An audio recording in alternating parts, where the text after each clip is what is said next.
सार्वजनिक गणेशोत्सव मंडळाच्या एकूणच सगळ्या उत्साहाच्या मध्ये आज गणेश विसर्जन मिरवणुकीला अनंत चतुर्थीच्या दिवशी सुरुवात झालेली आहे। मानाच्या गणपतीचं पूजन आणि मिरवणुकीची उद्घाटन सुद्धा या ठिकाणी झालेलं आहे। आता सगळीच गणेशोत्सवाची मंडळं या सगळ्या संपूर्ण मिरवणुकीमध्ये सहभागी होतील त्याची सुरुवात झालेली आहे। कोल्हापूर शहराच्या आणि कोल्हापूर जिल्ह्याच्या गणेशोत्सवाचं एक वेगळं वैशिष्ट्य आहे, परंपरा आहे। त्या परंपरेला साजेल शोभेल अशा पद्धतीने सर्वच सार्वजनिक गणेशोत्सव मंडळ आपल्या आपल्या पद्धतीने संपूर्ण या गणेशोत्सवामध्ये अतिशय चांगल्या पद्धतीने काम करतात। या सगळ्याचा आजच्या मिरवणुकीमध्ये सुद्धा उत्साह आपणा सर्वांना दिसून येईल। मी सर्व गणेश भक्तांना विनंती करेन की या विसर्जन मिरवणुकीचा आनंद अतिशय शांततेत आपण घ्या।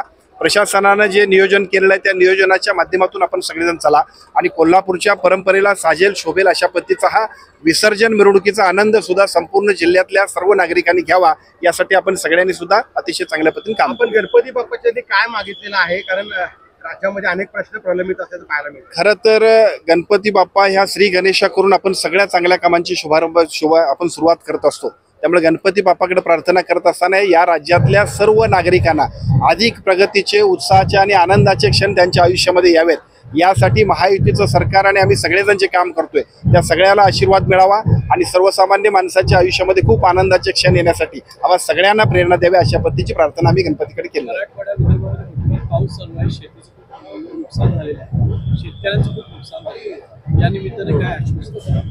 खरं तर या सगळ्या नुकसान भरपाईबद्दल अवकाळी पावसाची ज्या पद्धतीची परिस्थिती आपण बघितली आहे, मे महिन्यापासून पाऊस पडतोय आणि संपूर्ण गणेशोत्सव सुद्धा आपण सगळेजण पावसातच आपण साजरा करतोय।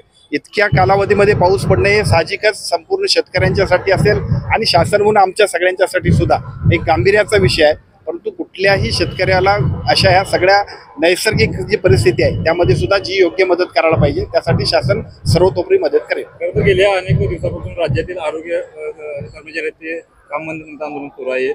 शासन निर्णय झाल्या मात्र त्याची अंमलबजावणी कुठेतरी आज गणेशोत्सव आहे, आपण सगळेजण त्याचा आनंद लुटूया। या सगळ्या प्रश्नांसाठी सुद्धा गणपती बाप्पाच्या आशीर्वादाने आम्ही सगळे मार्ग काढणार आहोत। शेवटी शासन हे सगळ्यांसाठी आहे, कर्मचाऱ्यांच्यासाठी आहे, नागरिकांच्यासाठी आहे, समाजासाठी आहे। त्यामुळे त्या सगळ्यांना सुद्धा गणपती बाप्पाच्या आशीर्वादाने योग्य मार्ग काढण्यासाठी आम्ही प्रयत्न करतो।